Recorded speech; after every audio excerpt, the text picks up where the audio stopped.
राम राम हरे हरे। ओम अज्ञानतिमिरान्धस्य ज्ञानाञ्जनशलाकया चक्षुरुन्मीलितं येन तस्मै श्रीगुरवे नमः। नमो ओं विष्णुपादाय कृष्णपृष्ठाय भूतले श्रीमते राधानाथ स्वामिन्निति नामिने। नमो ओं विष्णुपदाय कृष्णपृष्ठाय भूतले श्रीमते भक्तिवेदांत स्वामिन्निति नामिने। नमस्ते सारस्वते देवे गौरवाणी प्रचारिणे निर्विशेष शून्यवादी पाश्चात्य देशतारिणे। वाञ्छाकल्पतरुभ्यश्च कृपा सिन्धुभ्य एव च पतितानां पावनेभ्यो वैष्णवेभ्यो नमो नमः। जय श्री कृष्ण चैतन्य प्रभु नित्यानंद श्री अद्वैत गदाधर श्रीवासादि गौर भक्तवृंद। हरे कृष्णा कृष्ण कृष्णा हरे हरे, हरे राम राम राम हरे हरे। श्रीमान गौरंग प्रभु से हम लोग बहुत मधुर महाराज जी की लीलाओं का श्रवण किए, भी साथ साथ महाराज के जीवन चरित्र से अनेक उपयोगी और प्रेरणात्मक सबक गौरंग प्रभु ने हमको सिखाया। तो इसलिए मैं आपको बताया सुबह हमारा बहुत बड़ा सौभाग्य है कि गौरंग प्रभु आज के दिन इधर आकर हम लोगों को इस तरह महाराज की ओर हमारे प्रेम और झुकाव इत्यादि को बढ़ाया है। मैं उनको कोटि कोटि दंडवत प्रणाम और धन्यवाद देता हूँ। थैंक यू करुण। हरे कृष्ण। तो व्यास पूजा ऐसा एक दिन है जिस दिन हम लोग गुरु के बारे में स्मरण करते हैं, उनकी लीलाओं के बारे में श्रवण करते हैं, उनके उपदेश आदेश इत्यादि के बारे में सोचते हैं और ये भी सोचते हैं कि हमने उनके लिए क्या किया है पिछले साल में और आने वाले साल में हम उनके लिए क्या करेंगे और उनकी हमारे ओर क्या अपेक्षाएं हैं और उन अपेक्षाओं को क्या हमने पूर्ति किया कि नहीं और हम उनके उपदेशों से कितना दूर है और हमें निकट आने के लिए हमें क्या करना चाहिए इत्यादि के बारे में हर एक शिष्य को सोचना चाहिए। ये महत्वपूर्ण है क्योंकि हम गुरु महाराज की जीवन चरित्र को जब हम पढ़ते हैं, एक अंग है उसका उनके व्यवहार, सुमधुर व्यवहार, उनके लीलाएं, अलग अलग भक्तों के साथ अलग अलग परिस्थितियों में उन्होंने किस तरह के ढंग से व्यवहार की उन्होंने। जैसे आज हमने अनेक छोटी छोटी लीलाएं सुना, हमने इसको सुनकर हमें बहुत आनंद होता है। और दूसरा है उनकी भगवान की ओर लगन, उनकी श्रद्धा, उनकी भक्ति, उनकी भगवान की ओर लगन, उनकी भगवान की ओर आकर्षण। इसलिए बोलते हैं किंतु प्रबोर्या प्रियेव तस्या वंदे गुरु श्री चरणारविंदम। शिष्य को गुरु को एक दिव्य दृष्टि से देखना चाहिए, भौतिक दृष्टिकोण से नहीं देखना चाहिए। दिव्य दृष्टि का मतलब है उनके हृदय में भगवान के लिए क्या प्रेम है, कैसे भगवान की ओर लगन है, भगवान की कथा में रुचि है, भगवान की सेवा में उनके लिए आकर्षण है। तो इसके बारे में भी श्रवण करना। जैसे 9 भाव के अलग अलग अंग बताए गए हैं। शांतिरव्यर्थ काल त्वम विरक्तिर्मान शून्यता आशाबंध समुत्कंठा नाम गाने सदा रुचि आसक्तिस्तद्गुणाख्याने प्रीतिस्तत्पसति स्थले। ये 9 अंग हैं। तो ये भाव के अंग कैसे उनके जीवन में प्रकट होते हैं, तो उसके बारे में हम देखने से हमारे अंदर भी भगवान की ओर आकर्षण बढ़ेगा। और उनके छोटे छोटे लीलाओं को सुनने से ये पता चलता है कि वो कैसे व्यवहार करते हैं, उनके व्यवहार से हम सीखे और हम कैसे सही ढंग से व्यवहार कर सके। जैसे एक बार मैं कार के पीछे बैठा था, महाराज जी सामने बैठे थे तो एक भक्त ड्राइविंग कर रहे थे उनको, तो वो ठंडी ज्यादा था, एयर कंडीशन, तो महाराज उसको एडजस्ट करने लगे। तो भक्त ने बोला महाराज आपको एसी नहीं चाहिए क्या, ऑफ कर दो। महाराज जी ने बोला नहीं नहीं आप मत करना, उसको बढ़ा दो। बोला, पूछा उन्होंने, नहीं बढ़ाना भी नहीं, क्योंकि महाराज जी कुछ उसको थोड़ा रिड्यूस करना चाहते थे उसको। तो महाराज जी ने बोला कि I always like controlling people, इसलिए इसको भी मैं कंट्रोल करूंगा अभी, ऐसे बोले। तो वो भक्त बोले नहीं नहीं महाराज आप किसी को कभी कंट्रोल नहीं करते आप हमेशा हमको फ्रीडम देते हैं, आप ऐसे बोल रहे थे। और बोलकर ऐसे बोलते बोलते वो भक्त का तेजी बढ़ गया, कार का एकदम तेजी से चलाने लगे, इतने तेजी से चलाने लगे कि उधर भीड़ बहुत ज्यादा था सड़क में। महाराज की इच्छा थी कि वो स्पीड को कम करे, तो महाराज ने की ओर मुड़ के बोला हरी हरी, ऐसे बोला महाराज, वो तुरंत स्पीड कम कर दिया उन्होंने। महाराज की इशारा से वो समझ गए हरी हरी से।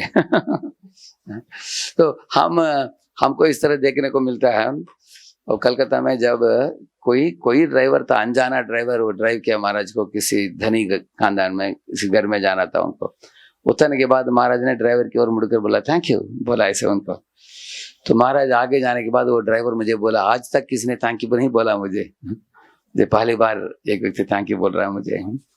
तो हम लोग छोटे छोटे घटनाओं को देखने से हमें भी पता चलता है कि हमारा एटिकेट, हमारे व्यवहार दूसरे लोगों से कैसे होनी चाहिए, कैसा नहीं होने चाहिए। तो उसके साथ साथ उनके उपदेश, उनके इंस्ट्रक्शंस, उनके आदेश, हिज ऑर्डर्स, हिज एक्सपेक्टेशंस, उनके अपेक्षाएं हमसे, इनको भी जानना बहुत आवश्यक है। ये कैसे पता चलेगा हमको, उनके प्रवचनों को हम सुनेंगे, उधर से हमें जनरल इंस्ट्रक्शंस मिलता है उनके प्रवचनों में। और कभी कभी व्यक्तिगत रूप से हमको उनसे मुलाकात हुई, कुछ आदेश दिया, उपदेश दिया, कुछ अपेक्षाओं को व्यक्त किया, तो उधर से भी हमें इंस्ट्रक्शन प्राप्त होता है। एक बार अगर हमें मिला तो उसको याद रखना चाहिए, हमको उसको जीवन में उतारना चाहिए उसको। तो महाराज के अनेक टॉपिक्स में एक महत्वपूर्ण टॉपिक है जिसके बारे में महाराज अनेक स्थानों में प्रवचन दिया है, blending passion with compassion. Calcutta में भी इसके ऊपर महाराज ने बहुत प्रसिद्ध एक प्रवचन दी। इसका मतलब क्या है, हमारे जीवन में इधर बैठे हुए हर एक भक्त कुछ न कुछ सेवा देना चाहते हैं, उसका आकार देना चाहते हैं, उसमें हमारा पैशन है उसमें। लेकिन उसमें हमारा पैशन होते समय हम इसके कारण दूसरों को दोषारोपण करते हैं। इसके कारण अगर मुझे बुक डिस्ट्रीब्यूशन बहुत पसंद है, मैं बोलूँगा कि जो लोग बुक डिस्ट्रीब्यूशन नहीं करते हैं वो बेकार हैं, कुछ काम का नहीं, ऐसे बोलने की संभावना है। तो हमारे अंदर जोश हो सकता है भगवान की सेवा करने के लिए, लेकिन उसके अंदर एक संवेदनशीलता भी होना बहुत आवश्यक है। इसके ऊपर महाराज ने अलग अलग प्रवचन दिया है। मैंने सुना कि अमेरिका में 2-3 टॉपिक के ऊपर महाराज ज्यादा जोर दिया है। एक है identifying the spark and fanning the spark. उनका बोलना है कि कोई भी हो, कोई अभक्त भी क्यों न हो, नया आदमी भी क्यों न हो, नहीं तो भक्त हो, उनमें अच्छाई क्या है उसको देखो और उस चिंगारी को और बढ़ावा दो, और इसके बदले उनमें बहुत बड़े दोष भी क्यों न हो उसको उंगली मत दिखाओ, क्योंकि उस दोष को उंगली दिखाने से किसी को लाभ नहीं, तुमको भी लाभ नहीं, उनको भी लाभ नहीं, किसी और को भी लाभ नहीं। अगर उस दोष को निकालने के लिए तुम मदद कर सकते हो तो अच्छी बात है। अगर उस दोष को निकालने के लिए मदद नहीं कर सकते, दोषारोपण करने में क्या लाभ है। इसलिए महाराज को बोलना है कि see the spark and fan the spark. तो इसके ऊपर बहुत जोर देते हैं महाराज जी। कहीं भी किसी के पास भी जाते हैं वो उसमें देखेंगे क्या इसको क्या चीज है इसमें जिसको प्रोत्साहन दिया जा सकता है, हाँ, वो हमेशा वही देखेंगे। और महाराज के कमरे में अनेक लोग आए हैं जो या तो जो पतित होकर बाद में आए हैं, नहीं तो कोई अयोग्य लोग आए हैं, हाँ, महाराज उनको प्रेरणा दिया है। और इस्कॉन के मैनेजमेंट के द्वारा उनको कभी कभी वो दंडनीय होते हैं, लेकिन व्यक्तिगत रूप से महाराज उनमें कुछ अच्छे गुण देकर पर्सनल ढंग से उनके साथ अच्छा व्यवहार करके उनको प्रोत्साहन दिया है। तो ये मैं खास करके क्यों बोल रहा हूँ, आप यात्रा में बार बार सुने होंगे आप, महाराज एक चैतन्य भागवत के एक इंस्ट्रक्शन बार बार महाराज बोलते हैं कि चैतन्य महाप्रभु ने 2 चीज बोला है, never commit offenses and always chant the holy name. If you do these 2 things, I will take you back to Godhead. कभी भी दूसरे भक्तों को के ऊपर अपराध मत करो और हमेशा भगवान का नाम जपो। ये 2 करोगे, 2 चीज करोगे तो मैं तुमको भगवत धाम में लेके जाऊंगा। ऐसे चैतन्य महाप्रभु ने चैत्र भागवत में बोला है। इसे ये अनेक प्रवचनों में हमने सुना है, अनेक प्रवचनों में। तो ये उनके शिक्षाओं में से एक महत्वपूर्ण शिक्षा है। जैसे आज हमने सुना गौरंग प्रभु से, अनेक बार महाराज भी डांटेंगे किसी को, बोलेंगे कि ये गलत है, लेकिन उनको सही पथ में भी लाएंगे वो। अगर हम किसी को डांटते हैं, उनको सही पथ में नहीं लाते हैं, तो वो कनिष्ठ अधिकारी है, उसका मतलब नहीं है। और ये महाराज की इच्छाओं में से एक मूल इच्छा है कि उनके शिष्य सब परिस्थितियों को झेलते हुए भक्ति में आगे बढ़े, आलोचना ना करे, दोषारोपण ना करे। ऐसा हमने सुना कि पाश्चात्य देश में एक महाराज का शिष्य था, परम पूज्य राधानाथ महाराज का एक शिष्य था। वो कांग्रेगेशन के भक्तों में वो बहुत प्रोमिनेंट भक्त था, वो बहुत मशहूर था, प्रसिद्ध था, बहुत लोगों को जोड़ सकता था, वो बड़े बड़े कार्यक्रम आयोजन करता था। इसके कारण वो लोकल लीडर जो थे वो उनके अंदर थोड़ा इनसिक्योरिटी महसूस हुआ, क्या असुरक्षता।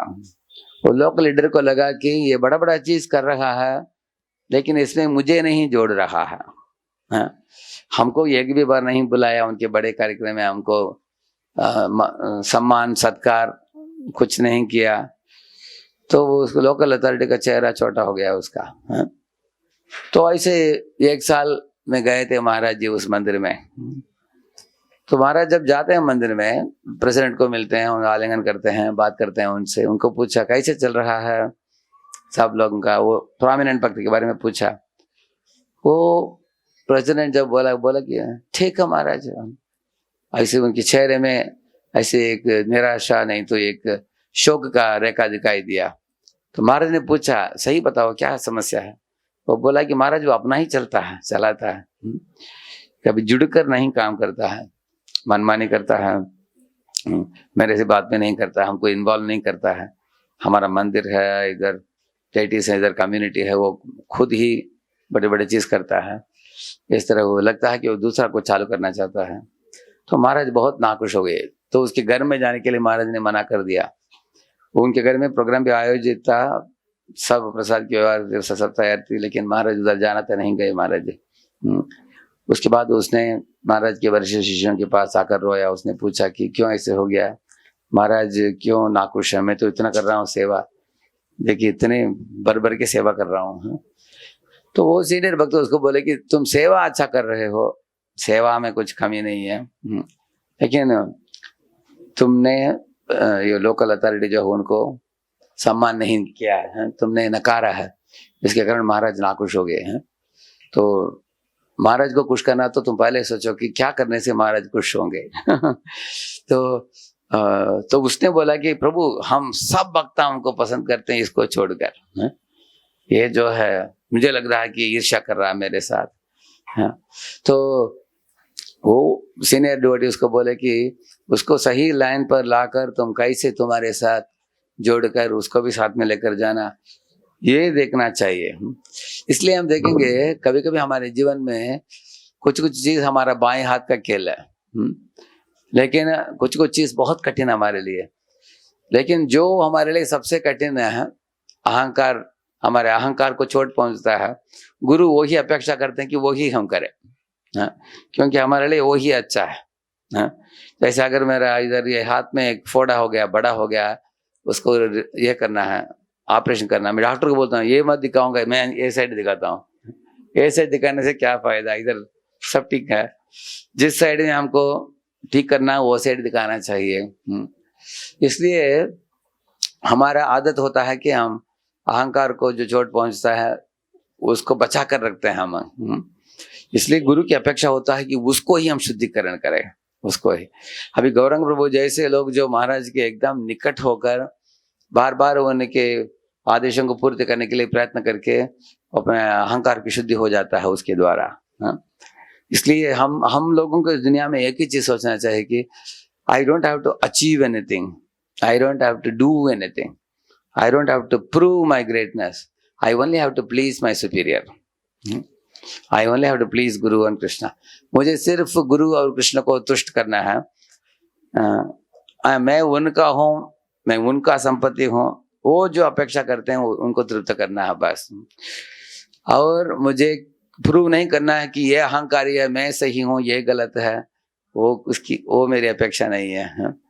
किसी को प्रूव करने की नहीं है, और जीवन में और कुछ बड़ा चीज करने की हमारे लिए इच्छा नहीं है। और हमारे अस्तित्व को दूसरों को दिखाना, यही भी हमारी इच्छा नहीं है। सिर्फ गुरु और कृष्ण को हम तृप्त करें।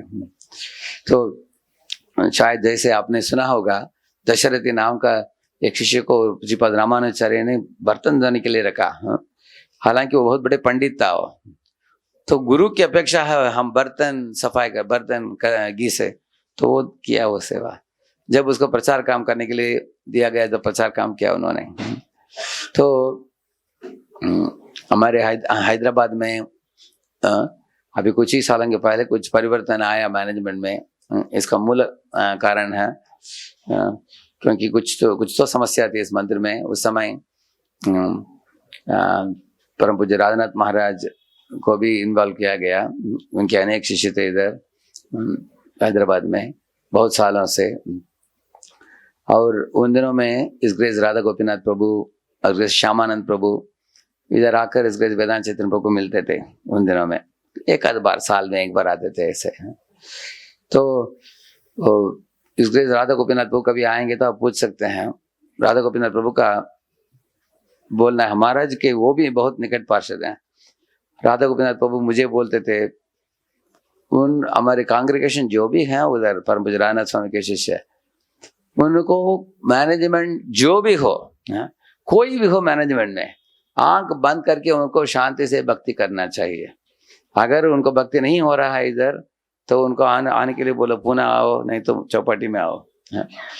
और इधर किसी भी तरह का मंदिर के बारे में दोषारोपण करना नहीं चाहिए और किसी भी तरह के मोर्चा नहीं चलाना चाहिए। राधा गोपीनाथ को मैं बोल रहा हूँ, राधा गोपीनाथ को ने एक बार बोला इसे, तो खुद भी इधर आने वाले थे। उसके पहले कुछ समस्याएं हुई थी, लेकिन बोलने का मतलब है उस समय परम पूज्य रामनाथ महाराज बहुत दुखित थे उस समय। उनकी अपेक्षा थी उनके सब शिष्यों से कि उनके एक बार एक ब्रह्मचारी ज्वाइन किया चौपाटी मंदिर में। मैं नाम नहीं बताऊंगा उसका, व्हाइट था, व्हाइट कलर में था। श्यामानंद वाकर महाराज को बोला कि महाराज जी, ये ब्रह्मचारी पॉलिटिक्स करता है, भक्तों के बीच में ये करता है, क्या बोलते हैं, चुगली करता है, कुछ झगड़ा को बढ़ाता है, इधर से उधर, उधर से इधर, ऐसे कुछ करता है। महाराज ने बोला आज रात के पहले उसको निकाल दो। महाराज इतने स्ट्रिक्ट कभी नहीं होते हैं, लेकिन उस दिन मैं खुद देखा आंखों से, तो उनको भेजा गया, घर भेजा गया, उसी दिन भेजा गया। ये एक चीज है, महाराज जी बहुत नापसंद करते हैं जो पॉलिटिक्स है।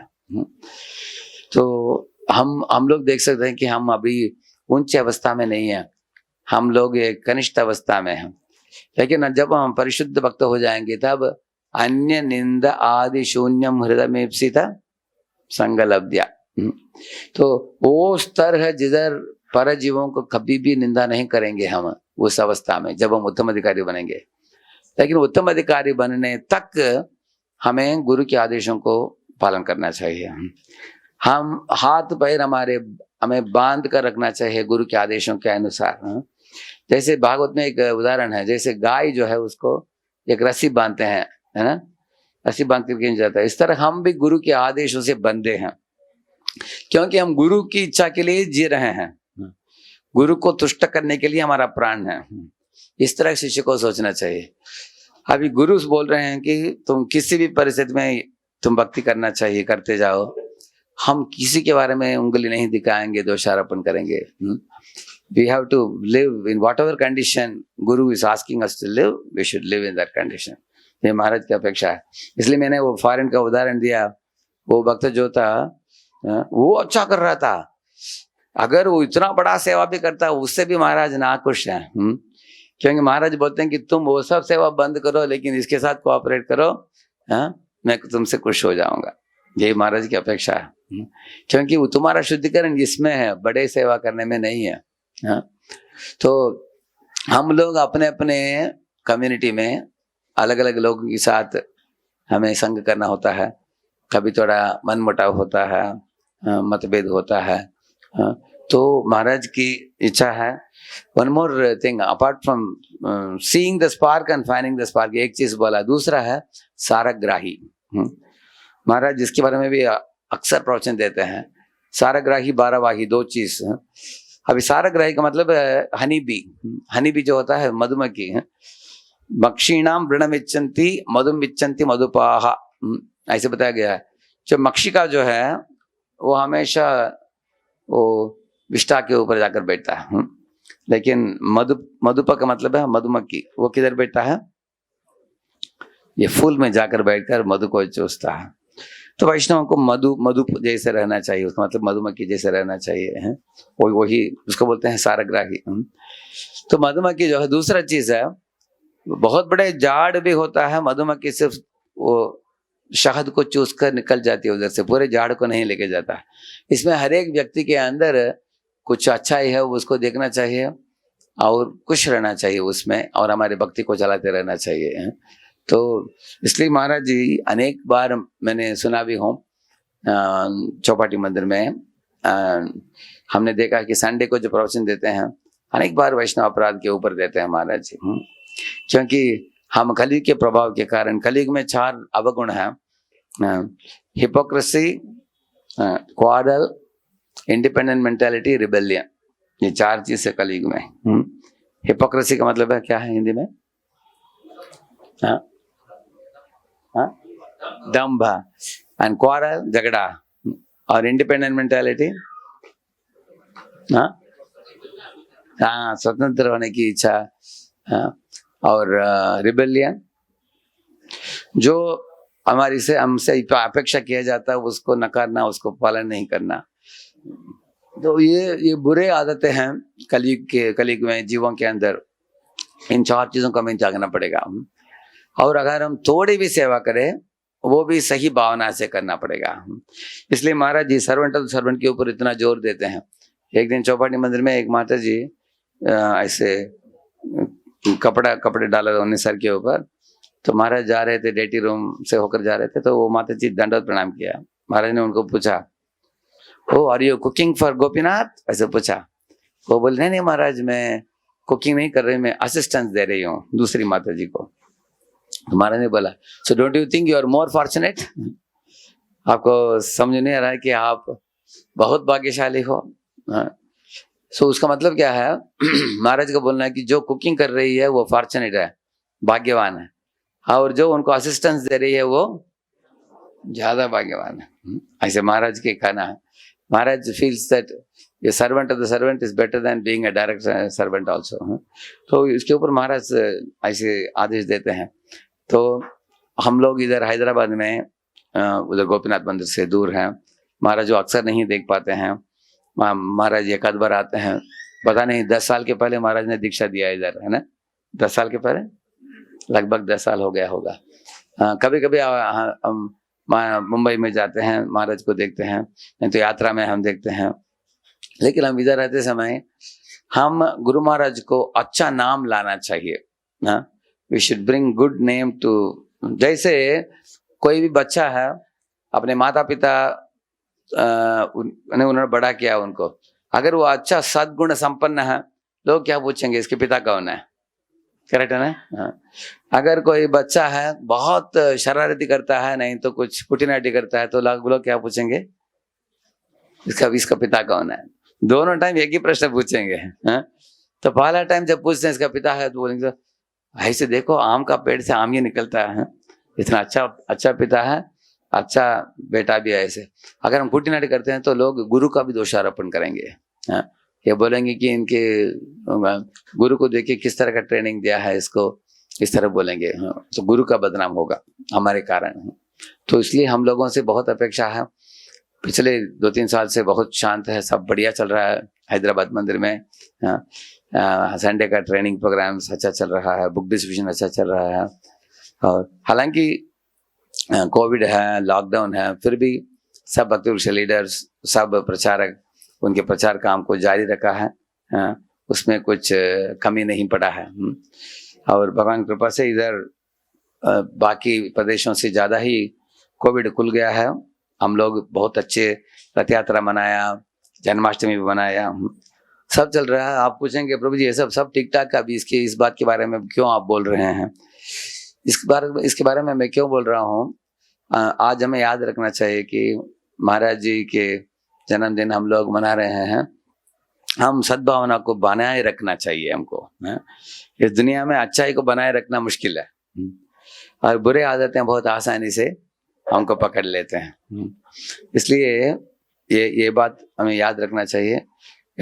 Every one of us sitting here, we are having a role to play on behalf of spiritual master, for the pleasure of spiritual master, ultimately for pleasing Guru and Krishna. We have no other goal. इसको मन में रखते हुए अगर हम सेवा देंगे तो then we will attain perfection in life. अनेक बार हम लोग अगर दूसरे समभक्त के साथ भी अगर हम झगड़ा करते हैं, उसका मतलब है महाराज को की इच्छाओं को छोड़कर हमारे अहंकार के वश में आकर हम किसी और को और कुछ प्रूव करना चाहते हैं, इसलिए हम करते हैं। जैसे देखिए पृथु और इंद्र के बीच में, पृथु मान लिया भगवान की बात, तो उन्होंने 100वां यज्ञ नहीं किया, क्योंकि वो समझ गए कि भगवान को खुश करना ही लक्ष्य है बस। तो ये बात हम मन में रखेंगे तो हम किसी भी परिस्थिति को हम झेल कर आगे बढ़ सकते हैं। और हमारे गुरु महाराज परम पूज्य राधानाथ महाराज इतने उन्होंने वृंदावन की ओर, वृंदावन के 7 मंदिर, वृंदावन के शिव विग्रह और भगवान की लीलाएं, इसमें इतने आविष्ट है उनका मन। इसका मूल कारण है शुरुआत के दिनों से अभी तक महाराज के चरित्र ऐसा है, बहुत चरित्रवान। सबसे मुश्किल चीज है जो गौरंग प्रभु ने वो पॉइंट को पकड़ लिया सही ढंग से। महाराज जी किसी भी परिस्थिति में सब लोगों को ऊपर उठाने की प्रयत्न की है, और अपने मन को भगवान में आविष्ट करके तल्लीन रख कर अपने जीवन को चलाया है। हम लोग शुरुआत के दिनों से देखा है कैसे महाराज मंगल आरती में आते थे और नाम जप के समय सबके साथ बैठकर जप करते थे। और हम लोग सब सीखा नाचने के लिए भी महाराज से 1992-93 में। तो एक आदर्श उदाहरण उन्होंने इतने बड़े आदर्श उदाहरण प्रस्तुत किया है, तो हम लोग उसको देखकर हमें लगता है कि हम किस तरह इस तरह के उदाहरण को हम पकड़ पाएंगे। जैसे हर एक गोस्वामियों के ऊपर उन्होंने प्रवचन दिया है, हर एक आचार्य वैष्णव आचार्य के बारे में प्रवचन दिया है। भागवत को कूट कर अच्छी तरह पढ़कर उसको निचोड़ कर सार लेकर वैष्णव सदाचार को सिखाया है उनके सैटरडे संडे लेक्चर्स में। ऐसे अपने खुद के उदाहरण के द्वारा और अपने शिक्षा के द्वारा, तो महाराज जी की ओर से महाराज ने सब कर दिया है। मैं अब भी हाल ही में पूछा 3 साल के पहले महाराज को क्यों दीक्षा नहीं देते हैं हर साल, तो महाराज बोला ये मेरा प्रैक्टिकल प्रॉब्लम है। महाराज वो बोले कि अनेक लोग भारत में अनेक मंदिरों में सैकड़ों लोग दीक्षा लेना चाहते हैं, लेकिन दीक्षा लेने के बाद मेरे शिष्य जो समस्या देते हैं तो मंदिर के अध्यक्ष सीधा मुझे फोन करते हैं और पूछते हैं कि महाराज आपके शिष्य तकलीफ दे रहे हैं हमको, मुझे आप आइए, आपको उनको सुलझाने के लिए आइए, ऐसे बुलाते हैं। तो महाराज बोले कि अभी मेरे शिष्यों का संख्या बढ़ गया और मैं इस तरह सब समस्याओं को सुलझा नहीं पाऊंगा मैं, हाँ, बोले कि तो अमेरिका में महाराज देते हैं आसानी से, उसका कारण है उधर 10-12 लोग लेते हैं दीक्षा, और महाराज को ज्यादा प्रॉब्लम सॉल्विंग नहीं है उधर उन शिष्यों से। इसलिए महाराज बोल रहे हैं कि भारत में संख्या बहुत बड़ा है, इसलिए महाराज अभी बहुत धीरे से दे रहे हैं। अभी वाड़ा में भी कुछ सालों के पहले दी थी। इसलिए हर एक शिष्य सोचना चाहिए कि हम महाराज को सर दर्द कैसे ना दे और महाराज को हम कैसे खुश करें, और उनके उपदेश क्या क्या है उसको अपने जीवन में लागू कैसे करें, ये हमें सोचना चाहिए। क्योंकि हमारे गुरु महाराज जी इतने महाराज के शिष्यों को भी देख रहे हैं, साथ साथ अपने गुरु भाइयों को भी सपोर्ट दे रहे हैं महाराज। अनेक लोग गुरु भाई महाराज को कंसल्ट करते हैं, अनेक प्रोजेक्ट्स हैं उनको देखने के लिए। उसको मन में रखते हुए हम भी उनके आदर्श को देखकर हम उनके सही अनुगामी बने, ये महाराज की अपेक्षा है। तो आज के दिन हम उनके लिए उत्सव मना रहे हैं। कितने अच्छे अच्छे तरीके से डेकोरेशन बनाया है, गार्डन बनाया, स्टेज डेकोरेशन बनाया है। जरूर महाराज जी इससे खुश होंगे, लेकिन हमारे हृदय को भी हमें ऐसे बनाना पड़ेगा। इस तरह कितना सुंदर है। आपने देखा है सर, अहीं देखा तो बाद में सामने आकर देखना कितना सुंदर बनाया है। तो ये अगर हम बनाएंगे तो महाराज जी असली रूप से महाराज खुश होंगे।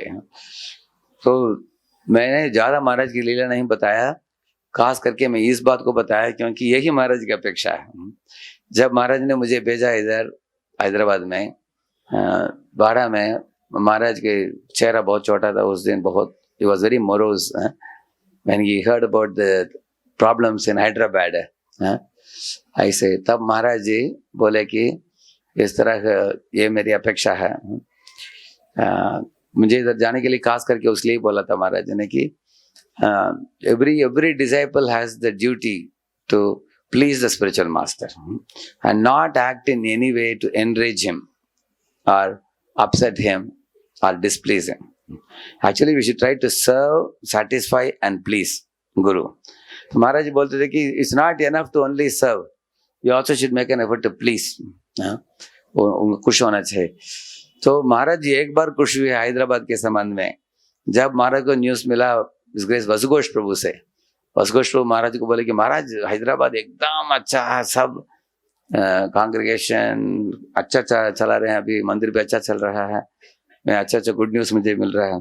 तो बाद में महाराज मुझे एक लाइन लिखा महाराज ने मुझे, बोला कि Radheshyam I am very happy to know that Hyderabad is running very well. उसका मतलब है हैदराबाद के बारे में महाराज सोच रहे हैं उनके मन के पीछे, is thinking about Hyderabad. So what ever is past, but in the future we want to make Hyderabad such a very beautiful temple, especially known for a very healthy cooperation, healthy respect for the Vaishnavas, and great amount of service contribution, and great amount of development of Vaishnava qualities, so that when it reaches the ears of Maharaj is pleased, our life would be perfect. Asya prasadat प्रसाद। राधानाथ स्वामी महाराज की और भक्त वृंद की। Thank you.